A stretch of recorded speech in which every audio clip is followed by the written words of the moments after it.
Romanos 8:28 es un texto muy conocido. Creo que todos en un momento de la vida lo hemos leído como creyentes y quiero leerlo en esta mañana.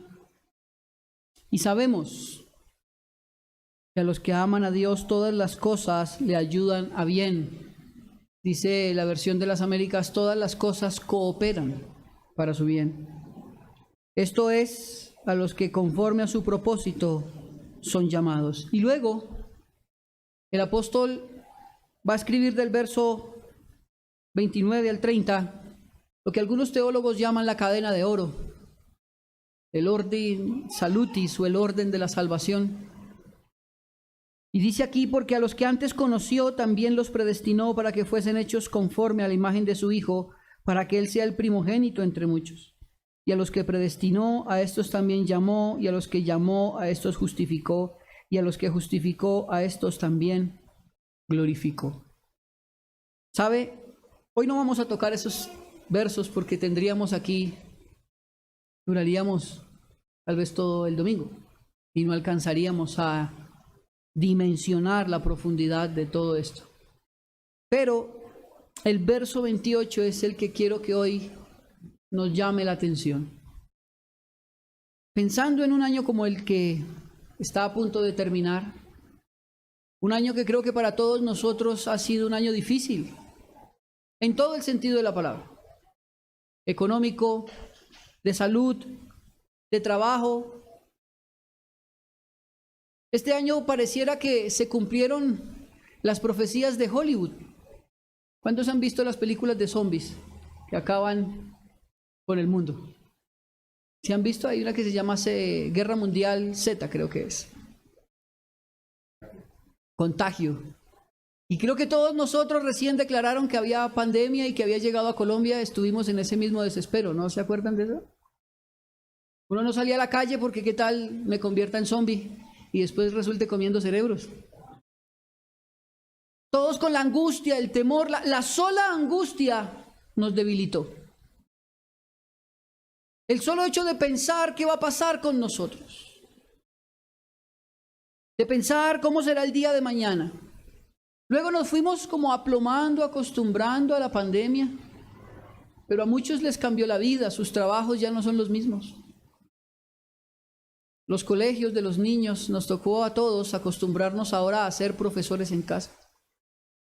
Nada fácil. Los niños, yo hablaba a antier, creo que era, sí, antier, con una señora y me decía, mi hijo se subió de peso porque lo único que hace es sentarse enfrente de un computador a comer y a escuchar a un profesor. Todo cambió, nuestro ritmo de vida cambió. Muchos de nosotros sufrió pérdidas físicas de personas allegadas a nuestro corazón. En esta Navidad no pudieron estar con nosotros porque murieron. Y eso también es bien difícil. La dinámica de la iglesia, esta iglesia estuvo 6, 7 meses cerrada, transmitiendo sermones por televisión o por las redes sociales. Todavía estamos tratando de despertar de ese letargo. Y eso que nosotros hemos decidido abrir la iglesia antes que otras personas. Y hemos visto también cómo toda esta situación tan difícil pareciera que nos contagió a todos. Un año difícil y que hoy estamos celebrando el último culto del año y muchos de nosotros pensó que no llegaríamos a esto. Muchos de nosotros en su mente asumió que tal vez iba a morir. Pero yo quiero recordarle las palabras de Cristo en el capítulo 16 de Mateo cuando Él dice que la iglesia prevalecerá sobre las puertas del infierno. Aunque estemos en situaciones difíciles, muy, muy difíciles, su iglesia prevalecerá. No por nosotros, sino por Cristo. Pero si nosotros miráramos hacia atrás en este año, creo que son muchas cosas las que quisiésemos olvidar, ¿no le parece? El hecho ahora de acostumbrarnos a una dinámica en el hogar donde antes todos salían y ahora nadie quiere salir. Ahora todos estamos adentro. Acostumbrarse a eso no es fácil.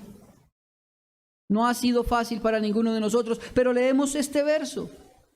Y este verso dice, y sabemos que los que aman a Dios, todas las cosas, ¿cuántas? Todas cooperan o ayudan para bien. Y quiero en esta mañana, más que predicar un sermón estructurado como sermón, quiero que hagamos una reflexión frente a este texto y a lo que nosotros hemos vivido este año.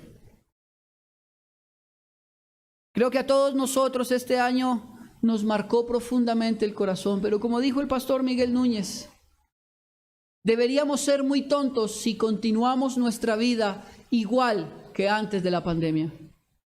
Deberíamos cambiar tanto que seamos diferentes.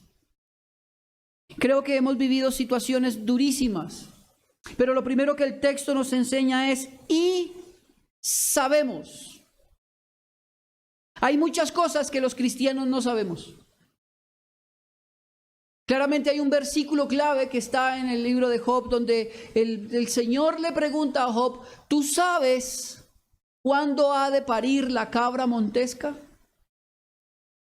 Y yo me imagino a Job mirando, no tengo ni la más remota idea. ¿Por qué hace esa pregunta? Porque de cada 1500 partos de una cabra montesca está documentado uno. Ellas se esconden para parir. Y Dios lo sabe y se lo pregunta a un hombre diciéndole, ¿acaso tú lo sabes? No, no lo sé. ¿Acaso tú sabes cómo yo corrí el manto de los cielos y ahora hay estrellas allí? Y Job dice, tampoco lo sé. Y creo que si nos preguntaran a nosotros tampoco lo sabríamos, pero en este caso específico, el apóstol en el libro de Romanos, en el capítulo 8, en este verso 28, nos va a decir lo que sí deberíamos saber como creyentes. Y lo que deberíamos saber es que los que aman a Dios, todas las cosas le ayudan para bien. Eso sí deberíamos saberlo. Tal vez no sabemos exactamente los tiempos de la creación, no lo sé. Tal vez no sabemos exactamente la suma teológica y cómo vamos a defender de manera apologética nuestra posición escatológica. No lo sé. Pero lo que sí debo saber es que a los que aman a Dios, todas las cosas le ayudan para bien. Y hay una situación aquí. Y es que en los momentos de dificultad se nos olvida que todas las cosas ayudan para bien. No sé si a usted le pasa. A mí me pasa. Cuando estamos invadidos de tristeza, o cuando el dolor ha ganado en nuestro corazón, cuando la angustia es tanta que no alcanzo a percibir lo que viene adelante, se me olvida esto. Se me olvida que Dios es soberano y que las cosas por sí mismas no ayudan para bien. Lo que ayuda para bien es que Dios gobierna absolutamente todas las situaciones de mi vida y a mí como su hijo hace que cooperen para mi crecimiento. El problema está ahí, que eso o no lo sabemos o no lo recordamos. Ahora bien, este verso 28 está enmarcado en medio de la debilidad del creyente. Mire los versos anteriores. Verso 26. Y de igual manera el Espíritu nos ayuda ¿en dónde? ¿En dónde? Nuestra debilidad. Y está hablando en primera persona. En nuestra, a nosotros. Cuando somos débiles, el Espíritu Santo nos ayuda. Y claramente dice, pues, ¿qué hemos de pedir como conviene? No lo sabemos. Y quiero que piense en esto por un momento de dificultad y de angustia, de duda, de dolor. ¿Quién sabe orar de manera clara? ¿Quién se arrodilla y tiene su mente lúcida para orar sabiendo exactamente lo que ha de pedir? Si normalmente cuando estamos en momentos de angustia lo único que sabemos hacer es llorar. Pero precioso es este texto cuando nos dice que en ese momento de debilidad el Espíritu Santo clama por nosotros. Y en medio de esto, mira el verso 27, más Él escudriña los corazones. Sabe cuál es la intención del Espíritu, porque conforme a la voluntad de Dios intercede por los santos. En medio de ese marco de debilidad es cuando entonces el apóstol dice, y sabemos que los que aman a Dios, todas las cosas le ayudan para bien. La cuestión es determinar qué es amar a Dios. Porque usted le pregunta al borracho saliendo en la esquina que si ama a Dios, ¿y él qué le va a decir? ¿Chuchito cuida a sus borrachos? ¿O no? Diosito sabe, Él me cuida. Y uno se pone a pensar, ¿esto tiene lógica? ¿Qué es amar a Dios? Porque desde el capítulo 1 hasta el capítulo 8, Pablo ha venido hablando de cómo Dios ama a los hombres. Entregó su Hijo y habla de la obra de Cristo en la cruz y cómo ese amor se reveló en la cruz para favorecer a los hombres. Pero solo hasta este verso, solo hasta aquí, después de que ha llegado a la mitad de la carta, es que dice que los hombres aman a Dios. Y aquí Pablo va a mostrarnos las dos caras de la moneda. En medio del sufrimiento, como ven los hombres cuando aman a Dios y cómo lo ve Dios desde la eternidad, diciendo que todas las cosas cooperan para ellos. Nosotros no tenemos todo el panorama completo, Dios sí. Ahora bien, ¿qué es amar a Dios? ¿A qué se refiere en este texto Pablo cuando dice los que aman? Porque si se da cuenta, estos que aman son los mismos que han sido predestinados, llamados y serán glorificados. Estos que aman se distinguen porque aman a Dios de una manera diferente. ¿Acaso Pablo tiene en mente hacernos entender que el amor es un sentimiento? Como el que sentimos por el gato o por el perro. Porque si los que tenemos mascota nos preguntan, ¿ustedes aman a su mascota? ¿Sí? ¿Y acaso Pablo está comparando ese amor por el perro o por el gato de la misma manera, equiparándolo con el amor a Dios? ¿Qué quiere decirnos entonces el apóstol aquí cuando dice a los que aman a Dios? Si usted nota el verso 17, mire lo que dice. Y si hijos, también herederos de Dios y coherederos con Cristo. Ojo aquí la condición. Si es que padecemos juntamente con Él, para que juntamente con Él seamos ¿qué? Ok, entonces vamos entendiendo que el amar a Dios implica también padecer con Él. O sea que el apóstol no está hablando de un amor sentimental como el que podemos tener por nuestras mascotas, por nuestros zapatos viejos que no me sacan callo. Aquí la cosa cambia. Ahora mira el verso 23. En el verso 21 ha dicho que la creación misma gime. Pero el verso 23 dice, y no solo ella, refiriéndose que no solo a la creación gime, sino que también nosotros mismos, que tenemos las primicias del Espíritu, nosotros también gemimos dentro de nosotros mismos, esperando la adopción y la redención de nuestro cuerpo. O sea que el marco en el cual se está definiendo el amor de los hombres hacia Dios es la perseverancia en medio del sufrimiento. Por lo tanto, aquí la cosa cambia cuando decimos que amamos a Dios. No está reflejado en lo que digo, sino en cómo permanezco en Él a través de las dificultades. Y esta pandemia reveló absolutamente el corazón de la iglesia.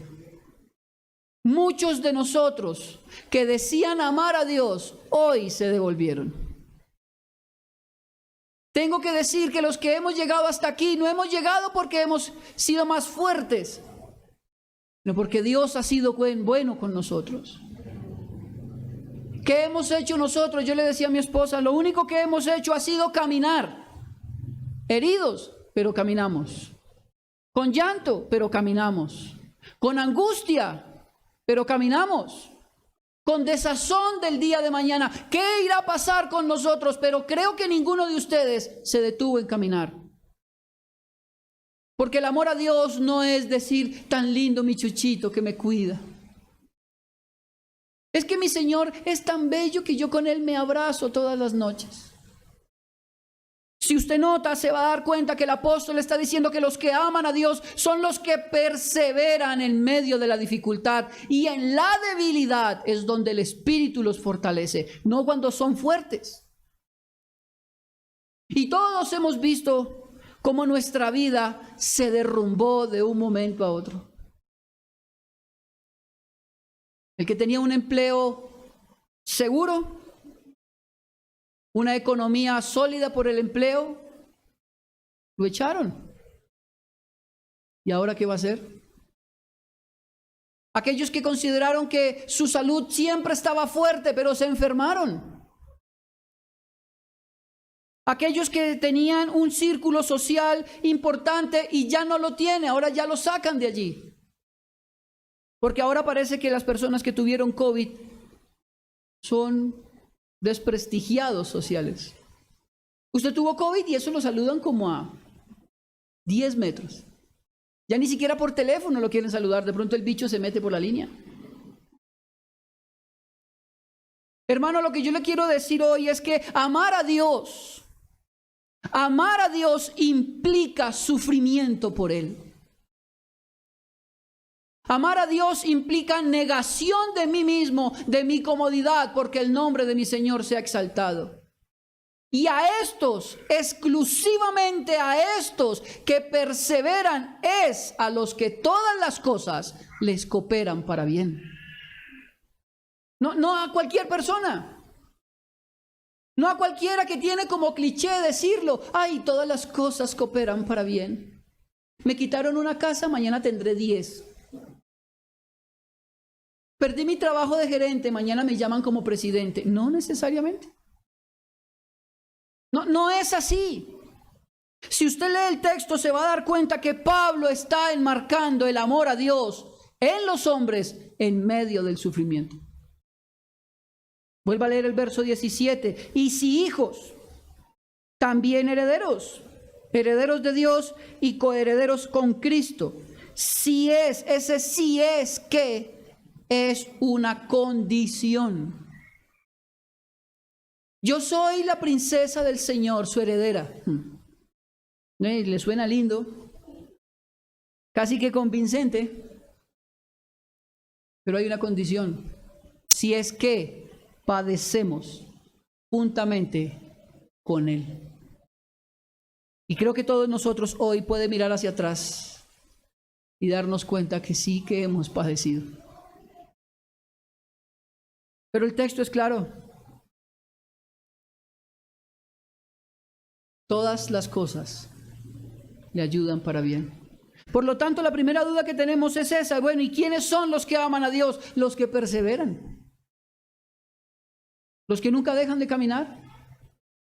Tuve la oportunidad, no sé si ya lo conté, de conocer a un hombre en los Estados Unidos, un ruso, gordo. Tenía una barriguísima, sí, yo creo que tenía que ponerla encima del púlpito para predicar porque se cansaba de cargarla. De nombre Igor.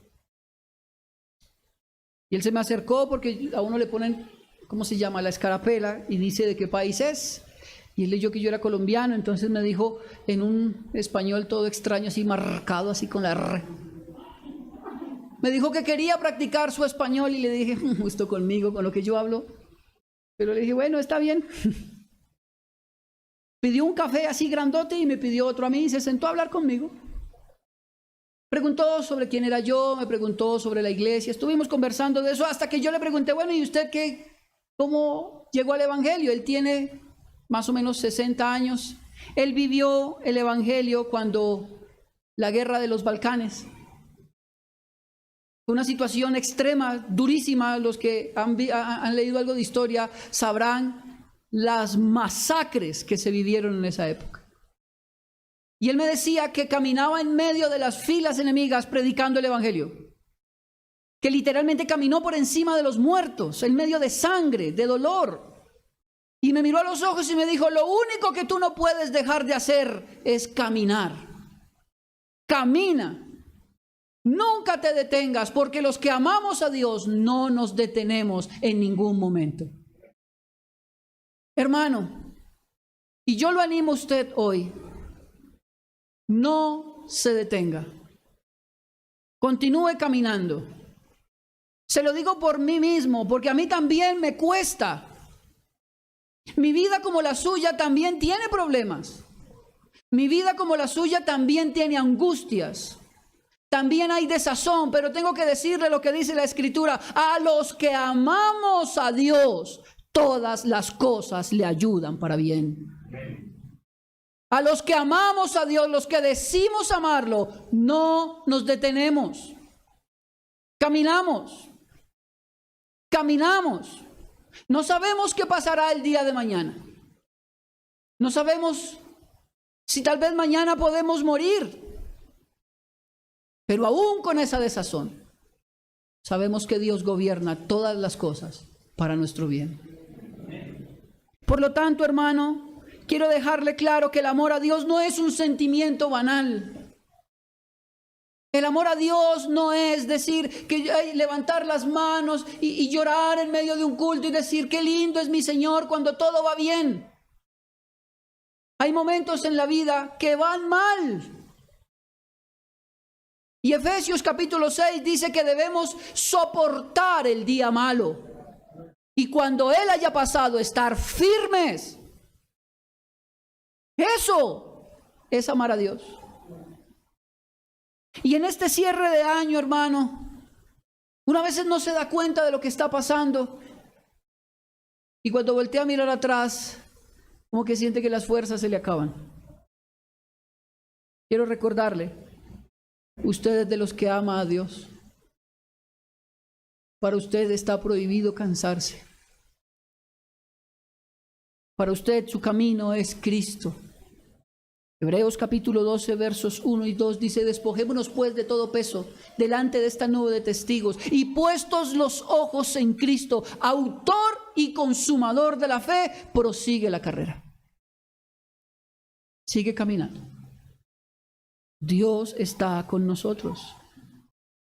Por lo tanto, esto es algo que debemos saber. Esto es algo que tiene que estar metido en su mente y en su corazón. Los que amamos a Dios, perseveramos.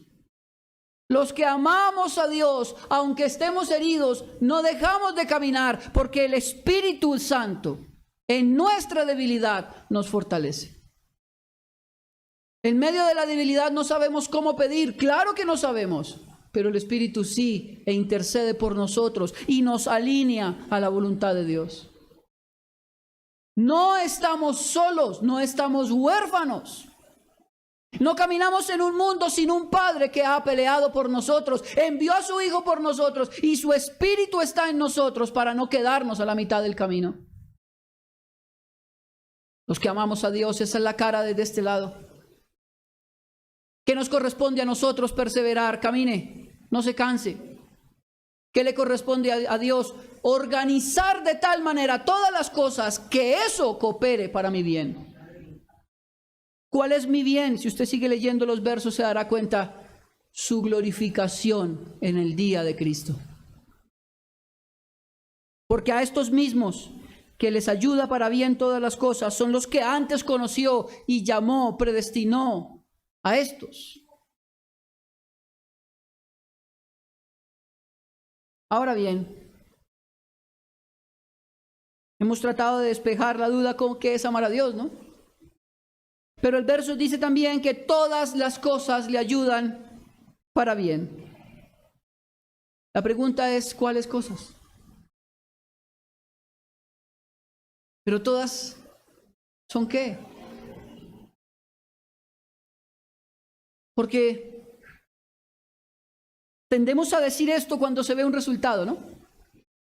Ay, ya entendí por qué me habían echado de tal trabajo porque ahora tengo uno mejor. entonces todas las cosas ayudaron para bien.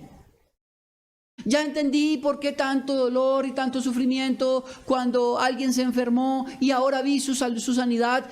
Ya entendí por qué todas las cosas ayudan para bien. ¿Pero es eso lo que tiene en mente el apóstol? Recuerde que el marco es ¿cuál? El sufrimiento. Ahora bien, ¿cuáles son estas cosas? Tendríamos que mirar varias situaciones en el Antiguo Testamento, porque recuerde que lo que Pablo ha leído hasta aquí ha sido el Antiguo Testamento. Pablo no ha leído el Nuevo Testamento, él es uno de los autores. Para nosotros es un poco más claro, pero ellos toda su doctrina la basaron ¿en dónde? En el Antiguo Testamento. Y cuando él dice que todas las cosas ayudan para bien, quiero que piense en este pasaje, vaya a Génesis capítulo 22, por favor. No pierda Romanos porque volveremos a él más adelante.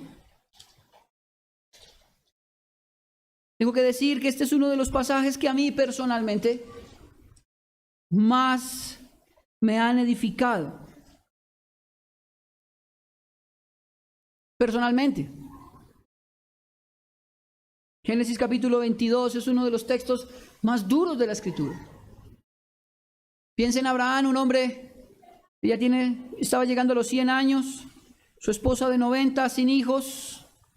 Claramente él ya le ha dicho a Dios que Eliezer, el damaseno, su siervo de confianza, iba a ser su heredero.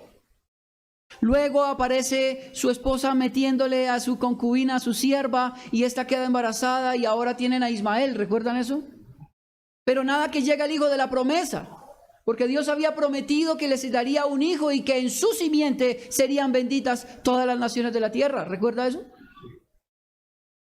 Pero no pasa, hasta que el viejito cumple 100 y su esposa 90, tanto que Abraham mismo se pregunta sorprendido, ¿quién iba a pensar que mujer de 90 años amamantaría un bebé? ¿Usted se imagina eso? Una mujer de 90 años lactando un bebé.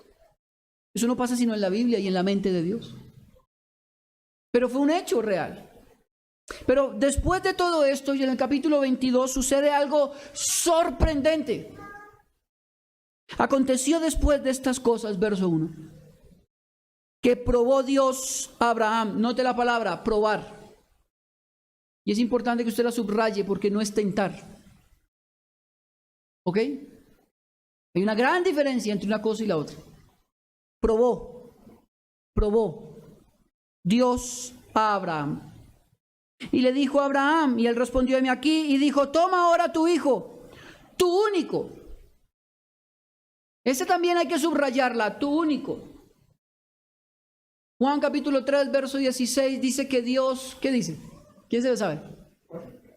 Capítulo 3, verso 16 de Juan. De tal manera amó Dios al mundo que envió ¿a quién? Es la misma palabra, único.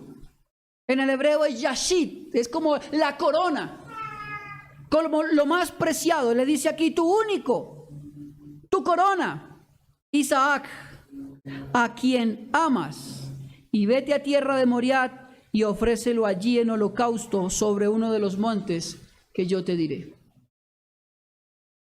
Piense en esa noticia. A veces leemos, y esto es algo que yo repito siempre, leemos las porciones de la Escritura como si fueran historias fantásticas, como si fuesen los cuentos de los hermanos Grimm. Pero esto que acabamos de leer es un registro histórico de alguien que sufrió esto. Imagínese usted una mañana cualquiera, que Dios toque a su ventana y le diga: buenos días, ¿cómo estás? Y tú: hola Dios, he estado pensando en ti y sé que tienes un hijo muy amado, sacrifícalo en mi nombre. ¿Qué piensa usted de eso? Ahora, no solo la petición, mire lo que sigue diciendo. Verso 3. Y Abraham se levantó muy de mañana y enalbardó su asno y tomó consigo 2 siervos suyos y a Isaac su hijo, y cortó leña para el holocausto y se levantó y fue al lugar que Dios le dijo. Al tercer día, alzó Abraham sus ojos y vio el lugar de lejos. ¿Cuántos días? ¿Cuántos? 3. ¿Cómo piensa usted que fueron esos 3 días de Abraham? Cuando Pablo dice claramente que todas las cosas ayudan para bien, implican cosas como estas. Desazón como esta. Angustia como esta. El dolor que aunque Dios lo tiene programado, yo sufro. ¿Usted piensa que tal vez Abraham iba contento? Yo imagino que cada vez que veía a su muchacho, sabía que tenía que sacrificarlo. Y era su único a quien él amaba. La Escritura cuando dice su único no es porque los otros que ya tenían no cuenten, sino porque este era el único de la promesa. Este era el Yashid. Y ahora él va caminando 3 días, esperando tal vez una contraorden que nunca llegó. Piense que el texto jamás nos muestra a Abraham hablando con Sara diciéndole, Dios me dice que lleve el niño. ¿Usted cree que Sara lo hubiera dejado ir? Dijo mi mamá, primero me mata. Después de que me mate a mí, haga lo que quiera, pero antes tiene que pelear, dijo. Hermano, piense en esas 3 noches. ¿Usted cree que Abraham durmió? ¿Quién va a dormir de manera cómoda sabiendo que debe sacrificar a su hijo? Ahora quiero que pensando en eso vaya al capítulo 23 de Salmos.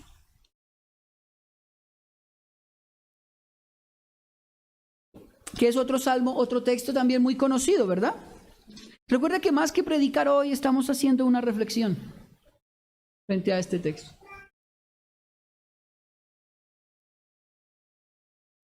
¿Ya lo tiene 23? Mire lo que dice. Aunque ande en el valle de sombra de muerte. Ojo aquí. Salmo 23, 4. Aunque ande en ¿dónde? En valle de sombra de muerte. Esos 3 días y esas 3 noches para Abraham fueron su valle de sombra de muerte. Y creo que muchos de nosotros en este año vivimos situaciones muy oscuras que pensamos que íbamos a morir. ¿A qué me refiero? Aunque cuando nosotros hablamos de que todas las cosas ayudan para bien, tendemos a pensar solo en las cosas buenas o en algunas cosas malas que produjeron un resultado bueno. Pero tengo que decirle que en el capítulo 23 de los Salmos, David, quien escribe esto, no dice que después de cruzar por el valle de la sombra de muerte obtuvo un galardón. Simplemente lo cruzó. También claramente vemos en el capítulo 22 de Génesis, cuando leemos la historia de Abraham, vemos que él no obtuvo un galardón, porque a quien se está glorificando es Dios mismo en el monte. Y a esto quiero que centre su pensamiento, y es que todas las cosas ayudan para bien, no porque yo salga beneficiado con cosas, sino porque ahora Cristo es formado en mí. En medio de la oscuridad, en medio de la soledad, en medio de la sombra de muerte, de la angustia, Cristo es formado en nuestro carácter. Eso es a lo que el apóstol apunta. El apóstol no está hablando de que tendrás recompensas después de sufrir, porque tal vez nunca las tengas. Pero Cristo ha sido formado en ti. Cristo ahora está en ti, te pareces a Él, eres diferente. Ahora puedes decir junto con David en el verso 4, no temeré mal alguno, porque tú estarás conmigo, tu vara y tu cayado me infundirán aliento. ¿A qué quiero llegar, hermano? A que todas las cosas efectivamente cooperan para bien, pero no es un bien económico, no es un bien de posición, no es un bien social, El bien es Cristo formado en nosotros en medio de la oscuridad más penetrante. Ahora bien, ¿quién organiza todas las cosas para que cooperen para nuestro bien? Dios. Y esto debería a nosotros hoy llenarnos de agradecimiento.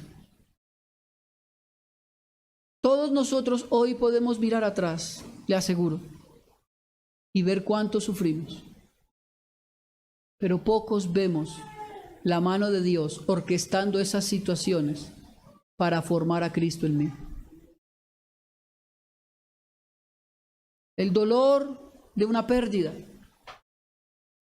la angustia de no tener el dinero necesario,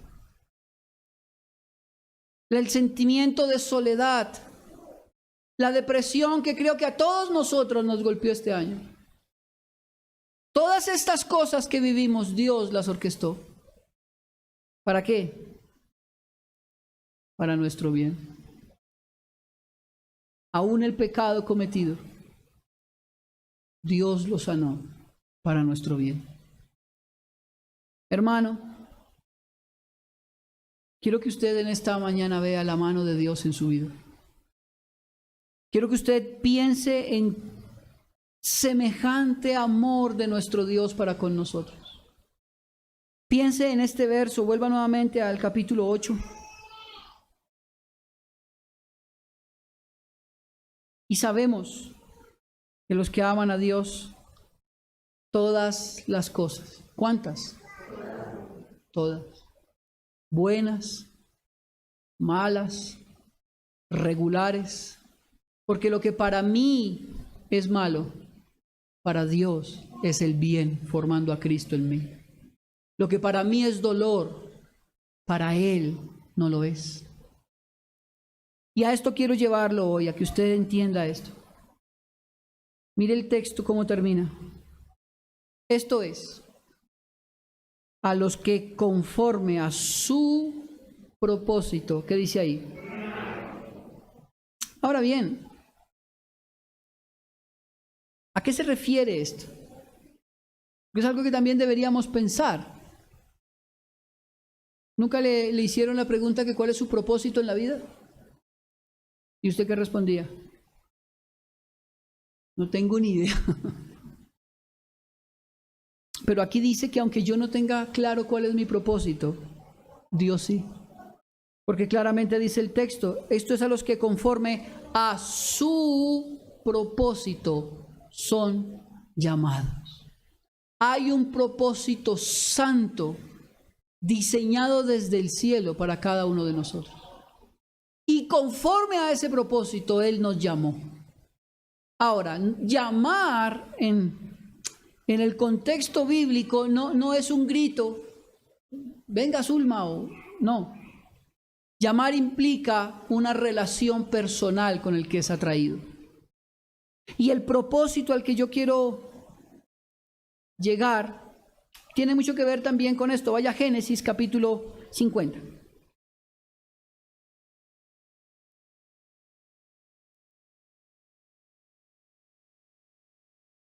¿Cuántos conocen la historia de José? José es de los hermanos menores de los hijos de Jacob. ¿Recuerda eso? Recuerda que los hijos menores son José y Benjamín. ¿Se acuerda? Y José es el soñador.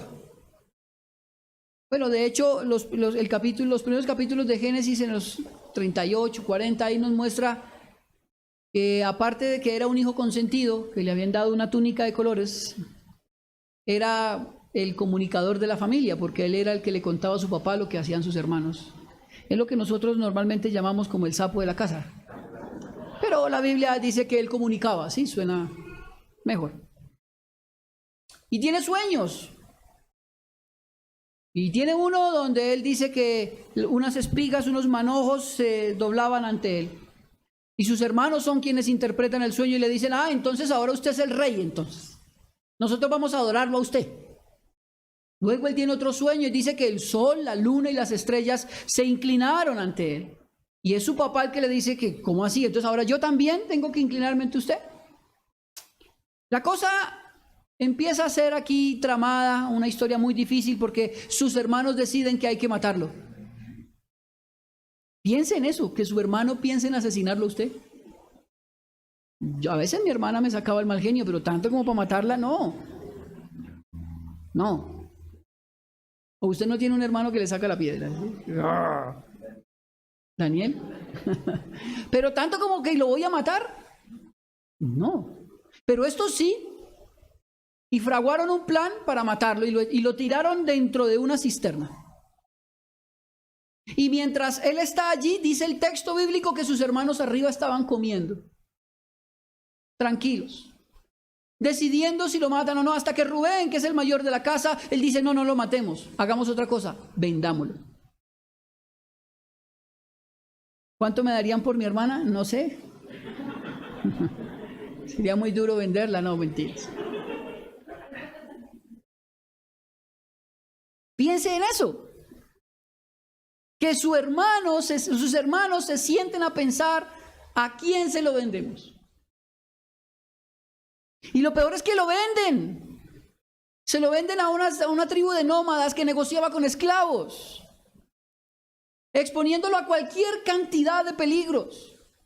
Porque recuerde que para las tribus nómadas era normal las relaciones homosexuales. Y están vendiendo a un niño entre 15 y 17 años. Lo venden. Y a su papá le llegan con la túnica manchada de sangre y le dice, una fiera bestia lo devoró.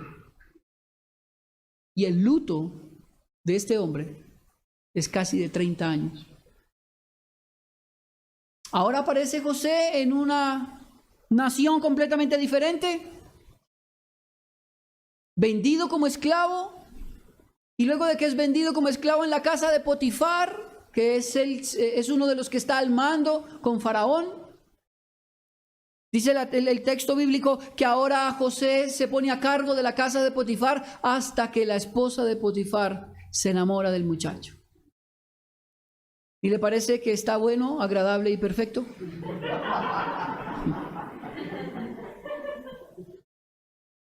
Y en un momento de desesperación hormonal, la señora lo aferra de su ropa y lo desviste. Eso dice el texto. Y él batalla con ella. No sé, porque el texto no nos dice que él no haya querido, sino que parece ser que en el momento indicado corrió. Huye desnudo.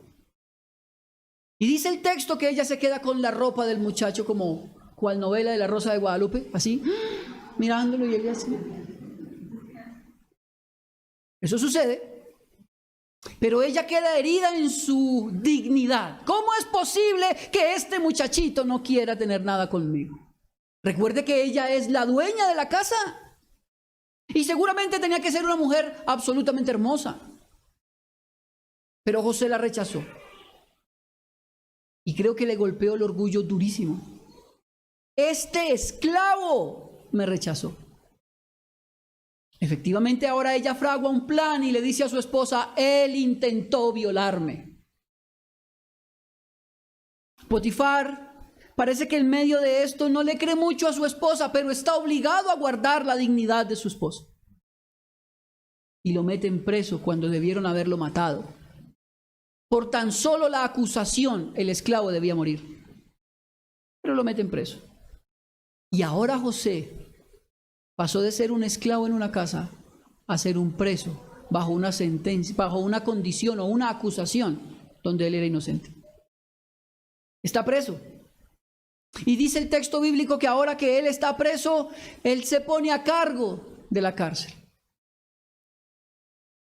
Y estando allí, aparece un día, llegan dos personas por intento de homicidio al faraón, el copero y el panadero. Y tienen sueños. Y José, tal vez acordándose de su casa, se sienta y les dice qué significa el sueño. Y efectivamente, así como sucede, el copero vuelve a su lugar y el panadero muere. Pero él le dice al que sale, le dice, no te olvides de mí. Pasaron 7 años. Y entonces, pero ¿por qué le estoy contando todo esto? Para llegar al verso, ¿no? Y entonces después de esto, el faraón tiene un sueño, ¿recuerdan? Las 7 vacas flacas y las 7 vacas gordas, y las flacas comiéndose las gordas, y las espigas hermosas comiéndose las espigas flacas. Y él manda llamar a que por favor le descifren su sueño, nadie lo sabe, hasta que el copero se acuerda y dice, ¡ay, hay un hebreo que está preso! Él puede ayudarnos. Efectivamente, José sale, descifra lo que ha sucedido, el sueño del faraón, y faraón le dice, porque en medio de lo que le dice José a faraón es, debes buscar a alguien que sea sabio para que se ponga al frente de lo que tú has soñado, porque serán 7 años de provisión y 7 años de necesidad para que lo administre. Y el faraón le dice, nadie más idóneo que tú, y lo ponen de segundo al mando, para que administrara toda la tierra. Bueno, toda la tierra de ese momento. Exacto. Es el ministro de Agricultura. Ahora bien, pasan los 7 años gordos y comienzan los 7 años flacos. Y en el único lugar donde hay comida es en Egipto. Eso obligaba a las demás naciones venir allí, a refugiarse y a buscar comida. Y entre ellos, adivina quién llega. Su papá con sus hermanos. Primero envían a sus hermanos y él los reconoce. Para acortar un poco la historia, José reconoce a sus hermanos, pero sus hermanos no lo reconocen a él. Y él los prueba. Les da la comida, pero en uno de los sacos mete un cáliz o una copa. Y cuando los detienen, abren los sacos, sacan la copa y los acusan de ser ladrones, deberían morir. Y él les dice, para que no mueran, déjenme a su hermano el pequeño. Y ahí es cuando Rubén dice, no. Esto ya pasó una vez, no me puede volver a pasar. Si quiere, déjeme a mí, pero yo no puedo causarle el nuevo dolor a mi papá. Ah, ustedes tienen un padre y todavía vive, y dice, sí, entonces tráiganlo. Y con todo eso, con todo el sufrimiento de José, con toda la necesidad de José, sus días de cárcel, su soledad, su llanto, en el capítulo 50, en el verso 20, aparece el verso más hermoso del libro de Génesis. Vosotros pensasteis hacer mal contra mí, mas Dios lo encaminó a bien para hacer lo que vemos hoy, para mantener en vida a mucho pueblo. Había un propósito de Dios en medio de todo el sufrimiento de José. Había un propósito y era mantener con vida a su pueblo en medio de una crisis de alimentos. ¿Sufrió? Sí. ¿Padeció? Sí. Pero el propósito de Dios se cumplió en medio de todo lo que le sucedió a este hombre. Ahora bien, tal vez usted y yo no tenemos ese mismo propósito. Pero mientras estemos en esta tierra, cumpliremos lo que Dios ha dicho de nosotros. El Salmo 138 dice que Jehová cumplirá su propósito en mí. Y eso es una verdad. En medio de cualquier circunstancia, situación adversa, difícil, recuerde, Dios tiene un propósito conmigo. Mientras esté en esta tierra, Dios me usará para su gloria. No sé cómo. No sé si será con fulano o con sutano, no sé la situación, pero sé que Dios me usará para su gloria. Él cumplirá su propósito en mí.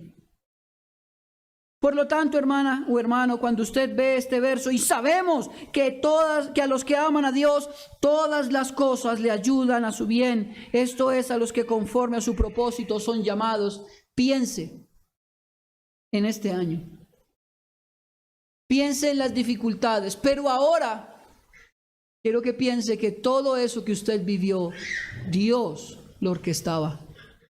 Dios en su providencia, en su soberanía, estuvo siempre a cargo. Nada se le salió de su control. Ni siquiera las noches cuando usted lloró desesperadamente. Ni siquiera la angustia de su alma. Él lo sabe. Pero recuerde, con un propósito para su gloria. Esta es una mañana de agradecimiento. No una mañana de llanto. No un día de dolor. Hoy, este culto es un culto donde deberíamos agradecer a nuestro Dios. No por lo que nos dio, por su fidelidad para con nosotros. Por su amor para con nosotros. Su cuidado con nosotros. Hoy podemos decir que a pesar de las dificultades, como dijo el profeta, hasta aquí me ha ayudado Jehová. Él ha sido bueno. Él ha sido misericordioso. He sufrido, claro que lo he sufrido. Pero hasta el día de hoy no he parado de caminar. Gracias a su fuerza. Gracias a su espíritu. Vamos a orar. Alguien también me pidió un momento que quería agradecer a Dios de manera pública por algunas cosas de su vida. Si usted quiere hoy precisamente, testificar de lo que Dios ha hecho con usted, este es el momento para hacerlo. Padre, oramos en el poderoso nombre de Cristo. Gracias por lo que hasta aquí tú has hecho conmigo, con la iglesia, con mi esposa, con mis hijos, Señor. Estamos agradecidos por tu fidelidad, Señor. Gracias por amarnos. Gracias porque todas las cosas que vivimos este año, Señor, cooperaron para nuestro bien. Trabajaron juntamente contigo, Señor, para que nosotros fuésemos más parecidos a Cristo. Ayúdanos a amarte cada día más. Oh Padre Santo, no ha sido fácil para ninguno de nosotros este año. Ha sido un año de dolor, de dificultades, de angustias, Señor, de problemas como nunca antes los habíamos tenido. Y tu palabra es clara, mi Señor, cuando dice que los que amamos, los que te amamos, todas las cosas le ayudan para bien. Yo te ruego que en esta mañana tu Espíritu Santo nos sane a todos nosotros. Sane nuestro corazón, nuestra alma, Señor. Que podamos en esta mañana, Padre, salir de esta casa fortalecidos en ti, sabiendo que todas las cosas, todas sin excepción, tú las controlas con el poder de tu mano. Ayúdanos a caminar, Señor. Ayúdanos a caminar. Ayúdanos a no detenernos. Amén. Siempre continuar, Señor, glorificando tu nombre. Ayúdanos, Padre, a no desvanecernos, a no desfallecer, a no retroceder, a que nuestra mente no se llene siempre de pensamientos contrarios a tu palabra. Ayúdanos, Señor. Ayúdanos a buscarte y a ser hallados en ti, Señor, te lo pedimos. Gracias, Padre bueno. Gracias por tu infinita misericordia y por tu amor para con nosotros. En Cristo Jesús, Señor nuestro. Amén y amén.